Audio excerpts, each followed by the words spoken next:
Good morning students. आज हम लोग आपको न्यू प्रभात स्कूल की तरफ से स्टैंडर्ड 12th का इकोनॉमिक्स का चैप्टर नंबर 3 का एक्सप्लेनेशन करने जा रहे हैं।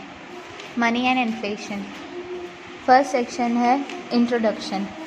अब पहले तो ये समझते हैं कि मनी और इन्फ्लेशन होता क्या है। मनी से रिलेटेड यानी पैसे से रिलेटेड जो भी आगे जाकर हमें एडजस्टमेंट्स या प्रॉब्लम्स को फेस करना पड़ता है उसे इन्फ्लेशन कहा जाता है। अब इसके बारे में हम यहाँ पर डिटेल में समझेंगे। Money is the center of all economic activities in the modern world. To satisfy her or his needs, an individual requires money to buy goods and services. पैसा जो है वो किसी भी काम का, किसी भी व्यापार का सेंटर होता है और वो उससे कोई भी व्यक्ति की ज़रूरत पूरी होती है, चाहे वो सामान की हो या चाहे वो सर्विसेज की हो। Money is not only the medium of exchange but it is also use to store the value. People save money for their future needs. पैसा ना सिर्फ हमारे सामान को लेन देन के लिए किया जाता है बल्कि ये फ्यूचर के लिए सेव करके लोगों की आगे की ज़रूरतों को भी पूरा करने के लिए रखा जा सकता है। Human wants are unlimited. लोगों की ज़रूरतें जो हैं वो दिन ब दिन बढ़ती हैं और उनका कोई अंत नहीं होता।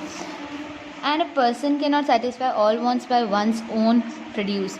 इसीलिए व्यक्ति अपने अकेले के कमाए हुए पैसे से अपनी सारी ज़रूरतें इतनी पूरी नहीं कर सकता। Thus a person tries to satisfy maximum possible wants by way of mutual exchange of goods and services. इसीलिए हर कोई व्यक्ति अपने पैसे को जितना हो सके सही तरीके से इस्तेमाल में लेता है और इन्वेस्ट करता है, जिससे उसे सामान के लेन देन में पूरी तरह फ़ायदा हो सके। In ancient times human use to satisfy their wants by exchanging goods.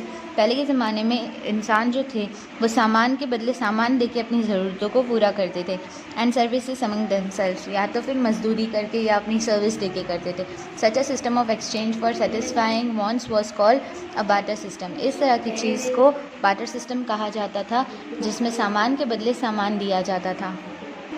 Meaning of barter system. अब बार्टर सिस्टम का मतलब क्या होता है? Barter system is a system of exchange where goods and services are directly exchanged for other goods और services without using a medium of exchange such as money. Barter system एक ऐसा तरीका है जिसके अंदर सर्विस के बदले सर्विस, पैसे सामान के बदले सामान दिया जाता है। यहाँ पैसे का कोई लेन देन किया नहीं जाता। फॉर एग्ज़ाम्पल, पहले के ज़माने में लोग किसी के पास अगर अनाज होता था और किसी के पास अगर डेयरी प्रोडक्ट्स होते थे जैसे कि दूध, दही वगैरह, तो वो उनके बदले में अनाज ले लेते थे और वो जिनके पास अनाज होता था वो अनाज के बदले में दूध वगैरह जैसी डेयरी प्रोडक्ट्स ले लेते थे। इस तरह की चीज़ों की मदद से वो सामान के बदले में सामान या सर्विस के बदले में सर्विस का एक्सचेंज करते थे, जिससे बार्टर सिस्टम कहा जाता था। जैसे आज हम कुछ भी लेने जाते हैं तो शॉपकीपर को पैसे देते हैं और बदले में सामान देता है, वैसे ही पहले के ज़माने में सामान के बदले में सामान दिया जाता था।